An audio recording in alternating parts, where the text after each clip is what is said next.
Karena sekarang kan urusannya orang di Indonesia itu kan udah bid'ah, syirik, bid'ah, syirik itu ya. Nah sekarang kita pelajari bid'ah itu apa toh? Sesuatu yang baru yang tidak ada contoh sebelumnya. Sesuatu yang sebelumnya belum ada dibikin baru itu namanya bid'ah. Iya. Apa pasti jelek? Nah, Rasulullah pernah pakai handphone. Jadi handphone, Rasulullah pernah browsing. Berarti browsing, Rasulullah pernah pakai celana. Berarti celana, Rasulullah pernah pakai katok dalam. Nggak tahu, aku juga nggak tahu. Rasulullah pernah pakai mikrofon. Jadi mikrofon, mati kamu. Ya.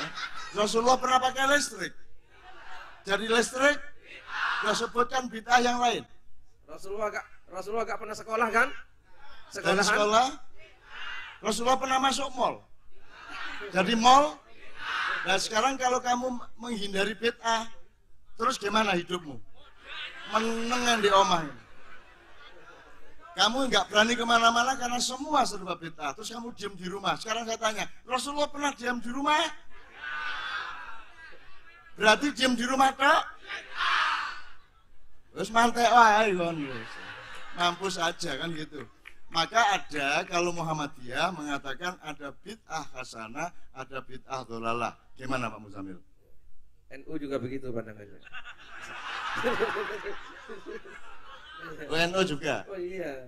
Jadi kalau di NU malah bid'ah ada 5. Oh ya? 5. Bid'ahku Ada yang wajib. Ada 5. Oke, apa? Ayo bid'ah. Ada bid'ah yang wajib, ada yang sunat, ada yang haram, ada yang makruh, ada yang mubah. Contoh bid'ah wajib. Contoh bid'ah wajib, mendirikan majelis taklim. Rasul nggak pernah bikin majelis taklim. Ya. Gitu ya. Mendirikan madrasah itu wajib. Remaja masjid. Remaja masjid. Wajib. Wajib. Jadi Rasulullah pasti senang ada remaja Ya. masjid. Betul. Para Takmir Rasul masjid. Rasulullah Siapa nggak pernah. Ya. zaman Rasulullah siapa ketua takmir masjid Masjidil Haram? Modar ya. Kalau kamu berpikiran sempit, masuklah kuburan yang memang sempit. Ya oke. Terus contoh bid'ah yang sunnah. Bid'ah yang sunnah ya. Sholat tarawih 23 rakaat. Itu bid'ah yang sunnah. Karena Rasulullah hanya melakukan menurut beberapa hadis 11. 11. Gitu ya. Kemudian Sayyidina Umar bikin 23. Iya. Ya. Adzan 20 2 kali, plus ya. 3 Ya. gitu ya. Kenapa? Karena Sayyidina Umar mempertimbangkan ini kalau tarawehnya cepat selesai 10 menit 11 rakaat selesai 11 ya. Iya. Selesai terus anak-anak coba main gaple. Udah kalau gitu diperpanjang aja kata kita. Betul. Berarti sunnah boleh toh untuk menghindarkan anak-anak muda dari yang enggak gitu ya. Betul. Oke. Jadi kalau gitu bagaimana kalau sholat tarawih sampai subuh? Bagus. Kalau perlu sekarang 36, 37 gitu.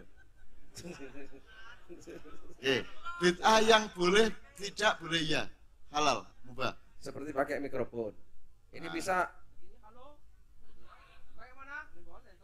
begini kan lebih baik ini nah gitu ya. Ini Yang makruh. Yang makruh menurut sebagian pendapat ya. Apa nonton TV hal-hal yang tidak perlu itu makruh.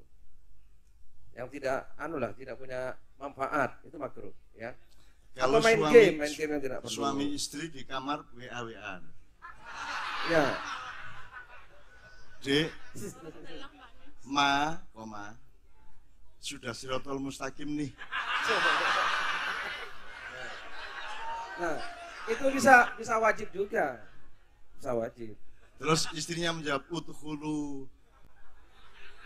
Udhuluha bisalam. Udhuluha bisalamin aminin. Masuklah mas dengan penuh keselamatan Dan aman. Dan aman. Modari. Bid'ah yang makruh. Sudah. Udah. Yang haram. Yang haram ya seperti ya gaple. Rasulullah nggak pernah main gaple, gitu ya. Gaple yang pakai judi, taruhan. yang enggak boleh judinya. Gaplenya enggak apa-apa. Iya. Kok gaple mbakane ngantemi awakmu aku gaple wae gitu. Ya Mas ya. Daripada saya marah-marah terus mungkulin kamu, mending saya gaple terus hati saya lebih longgar, betul enggak? Jadi kan manfaat dan tidak manfaat itu sebenarnya individual juga. Ada orang makan pedes baik, ada orang makan pedes jelek, betul enggak? Ada orang minum pakai gula sakit, ada minum pakai gula tidak sakit. Yang mana yang maslahat? Gulanya apa tipe individunya? Individunya. Jadi semua harus lapang dada karena tidak setiap orang itu sama.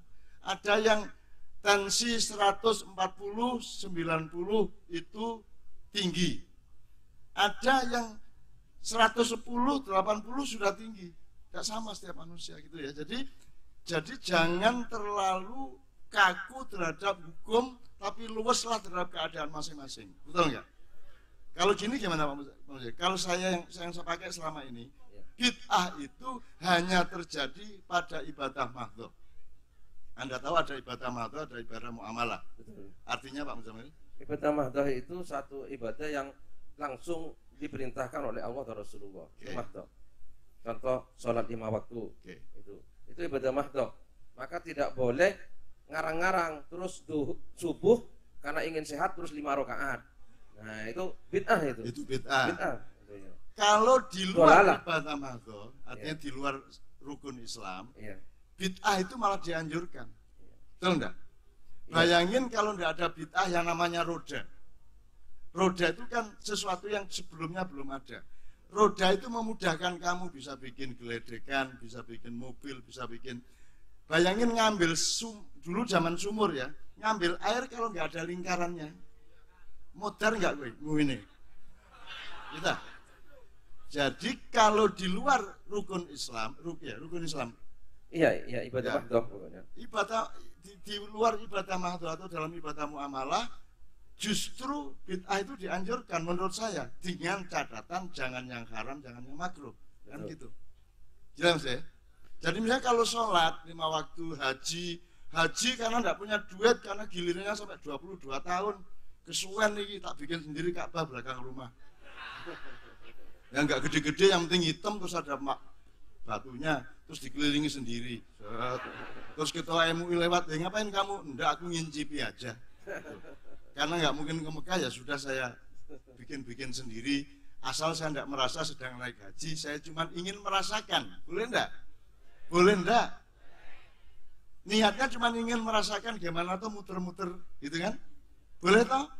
Yang salah kalau kamu menganggap itu naik haji. Betul enggak? Itu. Atau latihan merasakan zakat, kamu kan miskin. Ya. Terus nggak mungkin kasih zakat. Terus kamu pinjam duit sama temanmu sebentar, pinjam, terus kamu kasih ini zakat saya ya gitu. Balik ke orang yang kamu pinjam lagi. Loh, duit saya kok kamu zakat? Enggak, saya cuma ingin merasakan bagaimana rasanya memberi. Boleh nggak itu? Nah, jadi nanti kalau pas zakat fitrah gitu ya, diupeng-upeng gitu ya. Nikmat enggak agama itu? Nikmat semuanya nikmat, maka acara kita harus gembira, harus bahagia. Hamba Allah masa enggak bahagia, cemberut, nesu terus.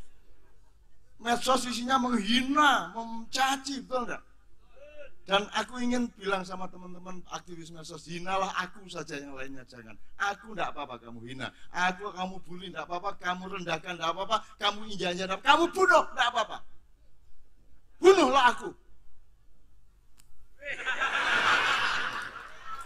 Tapi urusanmu tidak sama aku karena aku tidak memiliki diriku sendiri dan aku tidak pernah menciptakan diriku sendiri. Urusanmu sama yang menciptakan aku dan yang menyayangi aku.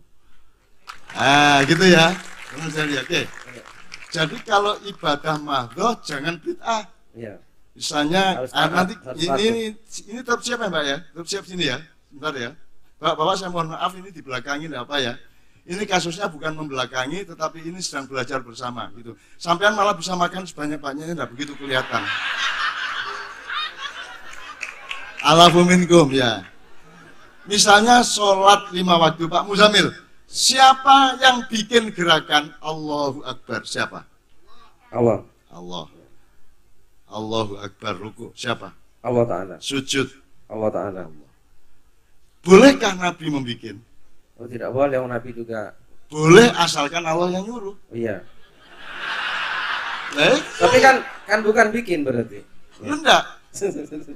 Gini, Muhammad, mulai hari ini umatmu sholat 50 kali sehari. Terus Muhammad tanya, sallallahu alaihi wasallam, sholat niku pripun? Ya nganggo gerakannya bagaimana? Ais ngarang dhewe. Boleh enggak? Seandainya begitu boleh. Boleh ya. Jadi tetap yang punya hak Allah asal dilimpahkan kepada Muhammad, Muhammad boleh membikinnya kan gitu. Tapi ingat bahwa yang punya otoritas Allah. Kamu membid'ahkan, memusyrikan, mengkafirkan orang, apa kamu tahu persis? Secara ilmu maupun secara hukum, siapa yang berhak dan mengetahui orang itu kafir apa tidak? Allah. Jadi enggak usah ngafir-ngafirin orang, enggak usah musyrik-musyrikin orang. Bahwa kemenyan diobong musyrik. Kan tergantung niatnya. Yang pasti tidak hanya musyrik, kafir adalah ngobong dasmu. Itu pasti itu udah, enggak pakai pertanyaan, betul enggak? Tapi kalau ngobong menyan enggak apa-apa. Kemana-mana bawa keris boleh enggak? Di rumah ada patung gimana? Ada yang mengatakan itu hadis mutawatir atau tidak, wallahu alam. Pokoknya kalau ada anjing di dalam rumahmu, maka malaikat tidak mau masuk. Jelas tak? Jadi caranya umur panjang adalah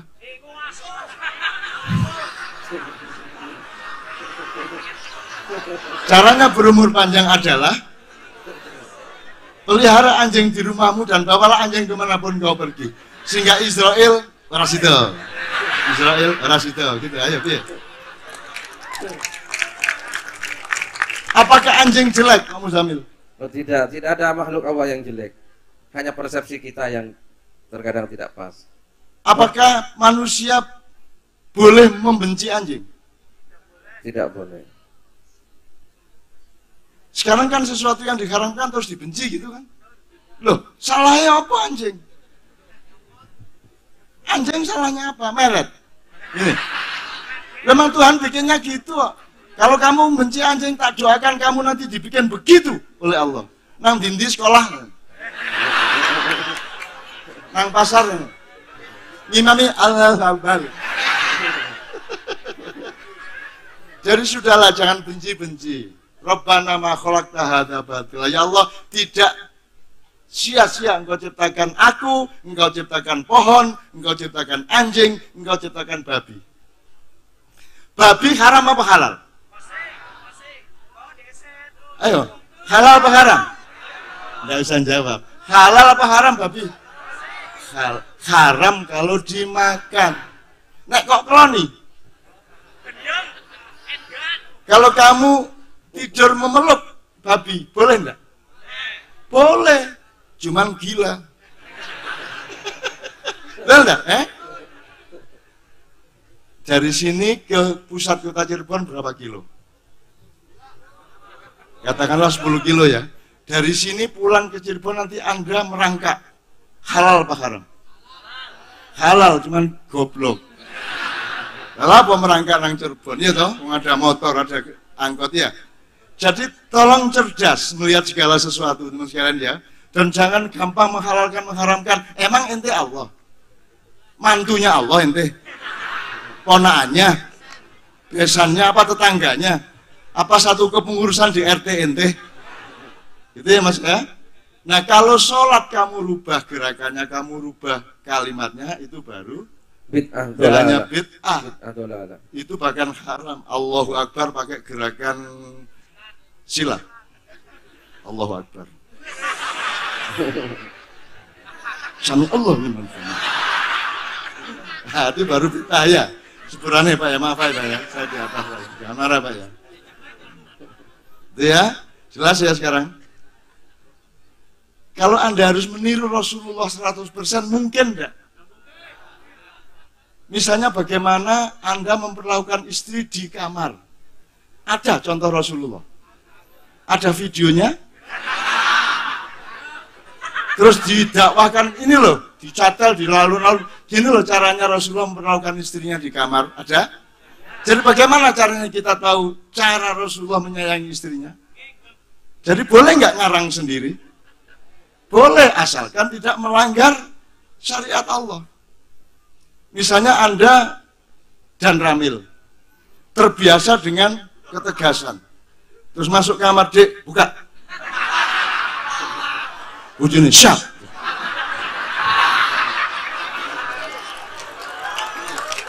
Boleh enggak? Loh, asal istrinya rela enggak apa-apa toh. Kan malah asik toh. Nah, bukan yang lo kawin kamu harus berubah-ubah tiap malam. Kadang seperti tentara, ya toh? Kadang seperti orang goblok. Dek, ini ada gunung dua, ini gunung apa namanya? Ini pengalaman barunya Imam toh, ya toh? Kan goblok toh tanya, Dek, ini ada dua gunung, namanya apa? Gunung apa? Gitu kan? Ini punya siapa? Wong goblok tak gayu. Nah, goblok mesra dengan kegoblokan kan juga bisa, betul enggak? Terus istrinya enggak bisa mesra. Ini gunung siapa, Dek? Lah saya siapa lah? Kamu siapa? Masa gini aja enggak tahu lah. Susah kamu. Susah kalau istri enggak bisa mesra. Ya kan harus dijawab, ya punya siapa lagi kalau bukan cuma punya emas. Kan gitu. Ayo Tamas, ayo. Ya saya. Jadi hidupmu luas, pengertianmu cetok, ada presisi gitu Pak ya. Oke. Jadi jelas bid'ah itu apa? Kemarin kita acara di Tulungagung. Mana yang Ponorogo. Jadi Pak Lurah di Ponorogo Selatan itu di desanya ada peninggalan patung besar, kemudian dicuci, diuri-uri, dijadikan tempat pariwisata karena bagus, dan kiai-kiai jumlah kiai menuntut itu musyrik. Saya tanya, kalau di kuburmu ada patung terus kamu ambil, kamu bersihin, kamu pasang, musyrik enggak?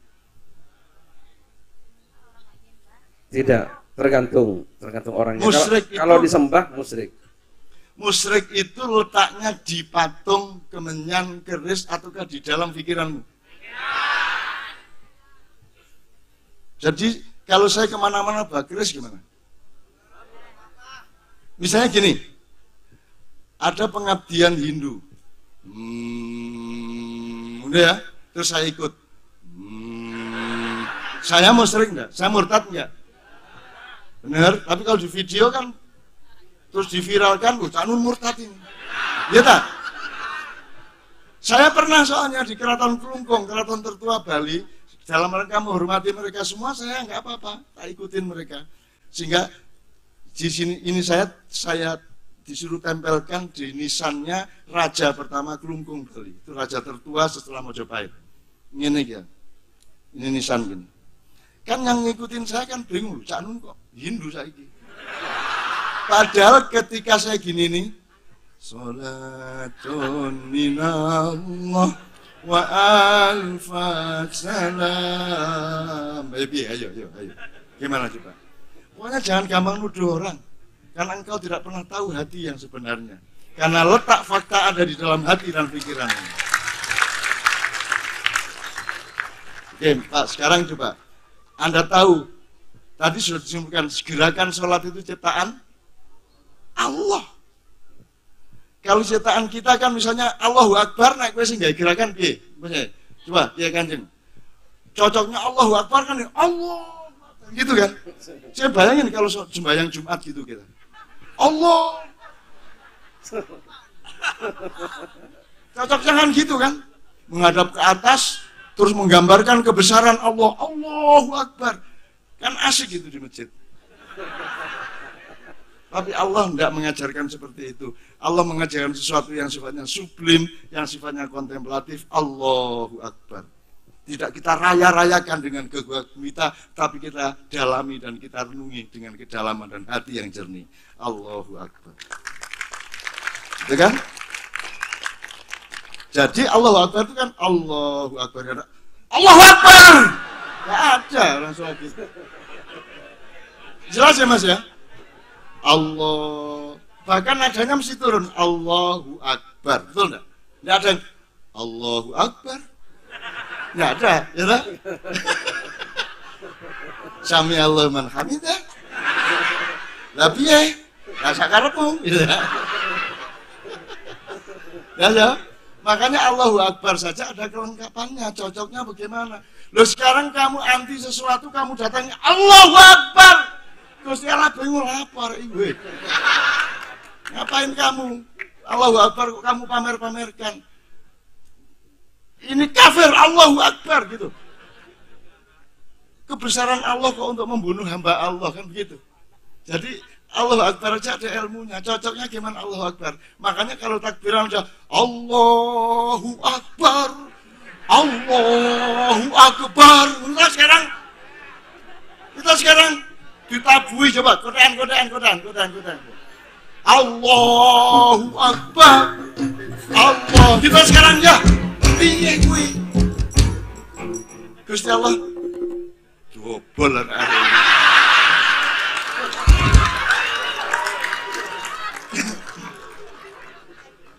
Coba sekarang takbiran tapi mendalam.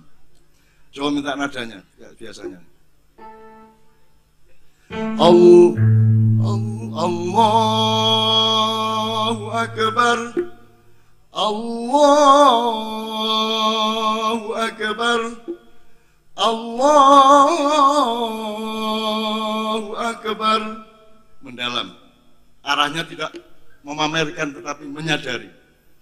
La ilaha illallah wallahu akbar. Terus Allahu Akbar walillahil hamd. Terus lama-lama karena hati akhiratnya terseret oleh dunia, Allahu Akbar, Allahu Akbar. Saudara ini ya enggak haram juga, cuman ya ngisi-ngisi ini tarek. Itu ya, oke. Coba sekarang Allah, coba Mas, ini agak kesini Mas, agak kesini Mas. Biar enggak membelakangi ibu-ibu supaya makanannya udah habis.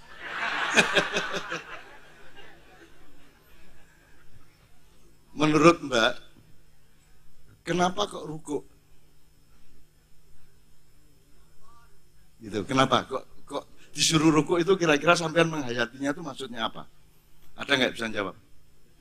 Karena menunjukkan bahwa Allah yang menopang tubuh kita sebenarnya. Oke, satu. Lainnya, ayo Mbak, lainnya, Mas. Kok disuruh ruku itu kenapa? Meskipun rukunya ada yang 90 derajat, ada yang 70 derajat, ada yang Allahu Akbar. Lalu segegere wis kaku ya. Allahu Akbar. Sambil batuk. Ada yang pasang Allah Akbar. Saking semangatnya. Jadi hati-hati kiri kanannya. Allah. Enggak khusuk-khusuk tadi. Allahu Akbar.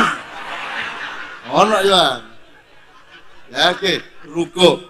Terus sujud itu apa maknanya? Kok disuruh sujud itu? Tadi sudah saya omongkan sedikit, tapi kira-kira menurut sampean kok sujud itu sampean mendapatkan apa, mengalami apa dengan sujud itu? Siapa Mbak? Ayo Mbak. Silakan Mbak, ayo Mbak. Sujud itu terus Anda mengalami apa? Menyadari apa, ingat apa, dan seterusnya. Bahwa kita itu harus menyembah kepada Allah. Ayo Mbak, yang mikrofon. Eling kerendahan kita. Il- Kita itu rendah di Kita itu hadapan rendah. Allah. Yang tinggi adalah Allah. ya. Ketika Anda sujud itu apa kalimatnya? Dari gini terus apa kalimatnya terus sujud? Allahu Akbar. Ayo bayangin kalau Allahu Akbarnya buanter. Allahu Akbar. Allahu Akbar. Allahu Akbar. Allah.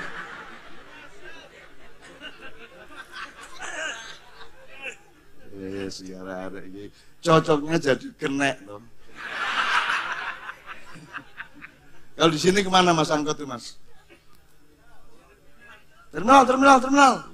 Mana lagi? Losari. Jadi ada orang yang bakatnya jadi kenek. Jangan suruh adzan. Allahu Akbar. Ayo sholat, ayo kalah. Ayo.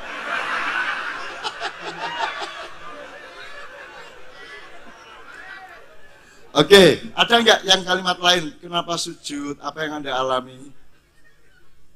Nggak ada? Saya boleh nyumbang sedikit, belum itu benar. Itu bisa ditafsirkan dengan 1000 macam tafsir dan semuanya benar asalkan beriktikad baik kepada Allah. Jadi gampangannya gini, Anda sama binatang tua mana? Lebih dulu mana manusia diciptakan dan binatang diciptakan? Jadi binatang itu kakakmu apa adikmu? Kakak. Jadi kalau ketemu anjing bilang gimana?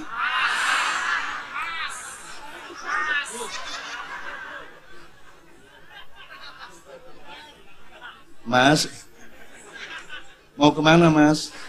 Gitu ya? Yang lebih tua dari tumbuh-tumbuhan, dari binatang? Dari binatang. Lebih dulu mana binatang diciptakan dibanding tumbuh-tumbuhan?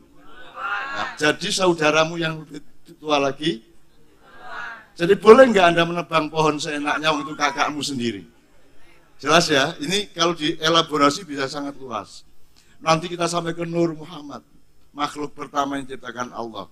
Dari Nur Muhammad kemudian ada gelombang, ada pemekaran, ada pemadatan, sampai kemudian di bumi yang di pojok galaksi Milky Way atau galaksi Bima Sakti, ada bumi, di situ dilahirkanlah Muhammad bin Abdullah. Betul enggak? Tugasnya cuma 63 tahun. Apakah Rasulullah sudah ada tugas sekarang? Rasulullah masih ada enggak? Kira-kira ada enggak di sebelah mana-mana sana ada Rasulullah? Ini aku mengganggu pikiranmu ya. Mungkin enggak Rasulullah ada di 1000 tempat sekaligus? Mungkin enggak? Kamu pernah broadcast?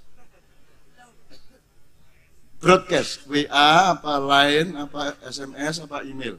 Kamu langsung kirim ke misalnya 100 email atau 100 kontak, itu muncul semua enggak? Boleh enggak Allah membroadcast Muhammad ada di 1000 planet? Ayo, biar. Boleh toh? Pokoknya kita asiki.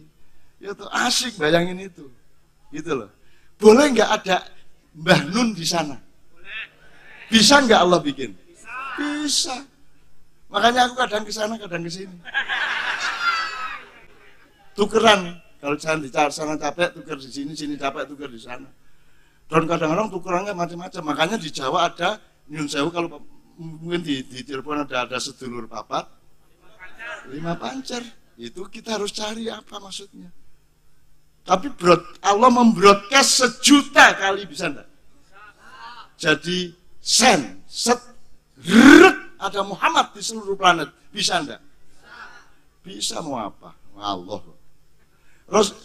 Muhammad SAW Isra Mi'raj berapa kali? Berapa kali? Berapa kali?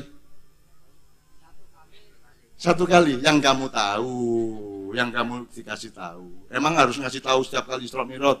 Jenengmu siapa? Abi. Rasulullah Isra Mi'raj terus Abi mana? Bibi aku Isra Mi'raj tadi malam. Terus setiap kali Isra Mi'raj kondo kowe ya ndak lah.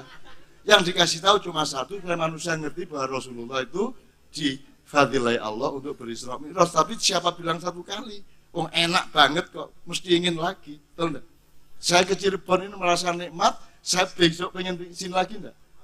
Pengen, pengen saya. Gitu. Apalagi belum dikasih yang tadi dijanjikan tadi. Gitu ya sekalian. Tolong pelajari gerak-gerak sholat itu. Ya, Anda tahu kalau saya maknyahan kan duduknya begini. Apa bedanya dengan silo? Apa bedanya? Apa bedanya dengan berdiri? Ada beda rohaniahnya enggak? Coba Anda coba. Kalau Anda berdiri gini, cocoknya kan pidato 17 Agustus. Saudara-saudara sebangsa dan setanah air. Bangsa kita digembleng, jatuh, bangun lagi. Digembleng lagi, jatuh, bangkit lagi. Itu cocoknya itu. Dan digembleng, jatuh, ngelasar, kelepek, tidak bangun lagi. Itu cocoknya kalau berdiri jadi orasi. Pikirannya pendek, sempit, tapi kalau engkau bersila terlalu rileks. Kalau bersila, ada enggak pemain silat ketika tanding turnamen, duduknya menunggu sambil sila atau begini duduknya? Duduk tahiyat apa duduk bersila? Ketika menunggu pertandingan? Tahiyat. Karena kalau tahiyat Anda langsung berdiri bisa. Itu duduk standby. Maka duduk yang terbaik, yang paling sehat adalah biasakan duduk begini meskipun di rumah nggak ngapa-ngapain, duduk aja begini. Iya, nggak bisa tidur begini. Saya berjam-jam tuh gini, duduk begini. Ini standby. Ini duduk waspada, duduk takwa. Namanya iftiros. Kalau nggak percaya praktek. Di sini kita ini lurus tapi ini bedanya sama Kiai Muzamil ya. Kalau saya kan seperti Rasulullah dari janggut ke sini tuh garis lurus. Set. Kalau dia kan garis kembung.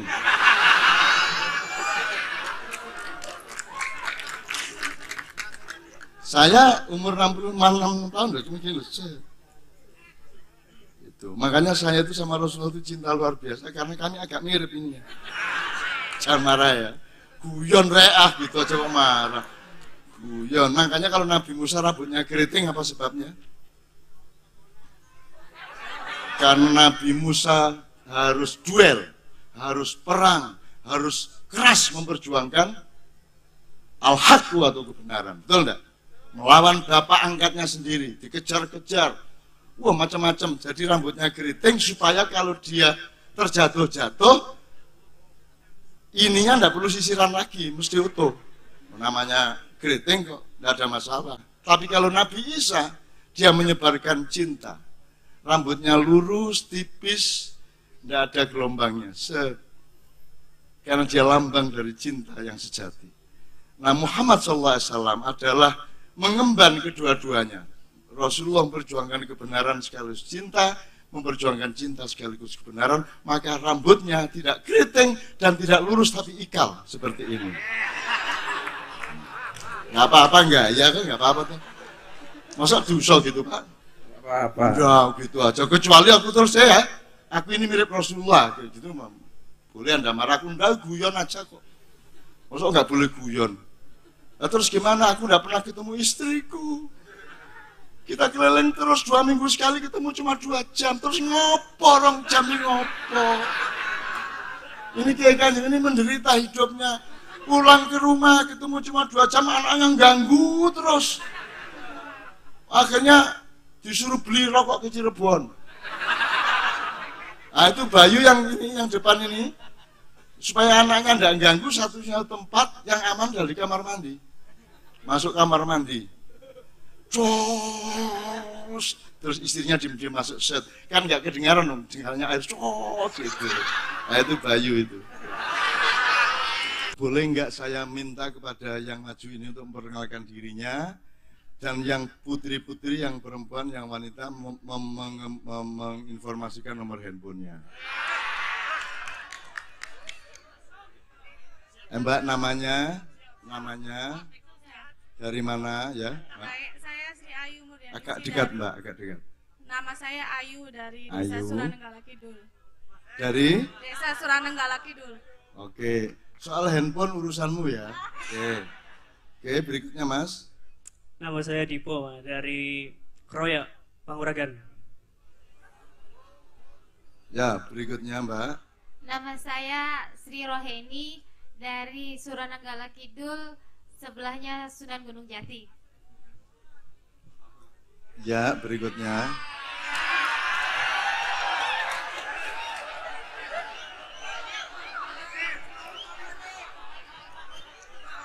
Sebentar sebelum beliau mungkin tak perpanjang supaya Anda mau natap dia lebih lama.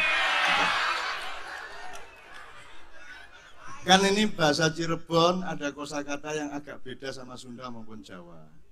Anda tahu kalau Jawa itu ada tiga level, satu nguko, kromo inggil. Sunda mungkin juga ada. Nah, kalau kromo inggilnya kaki apa di Jawa? Suku. Kalau kromo madya.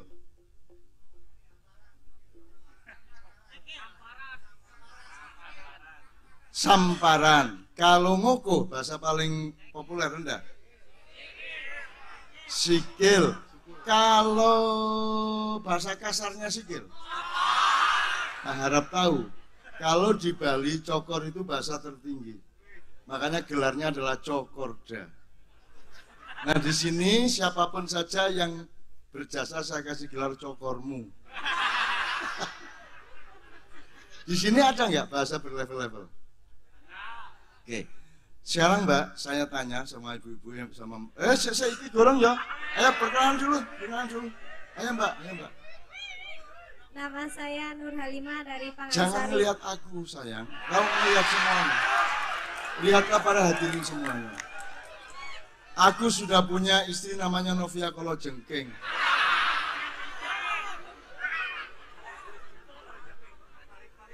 Pandanglah mereka semua secara merata. Nama saya.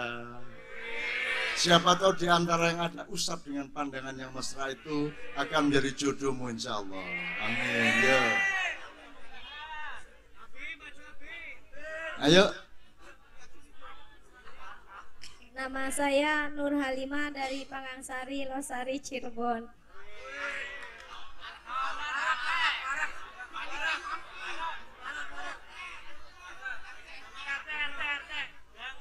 Oke, ada pertanyaan?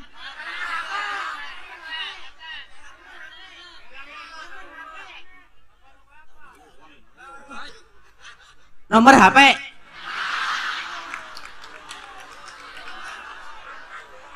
Oke, saya ingatkan setiap manusia punya hak untuk menanyakan sesuatu. Yang ditanya punya hak untuk menjawab atau tidak. Terserah kepada Mbak Nur Halimah akan dijawab atau tidak. Kalau supaya lebih gini, nanti aku jawab tapi di belakang panggung ya saya. Lu urip orang mesra ngopo?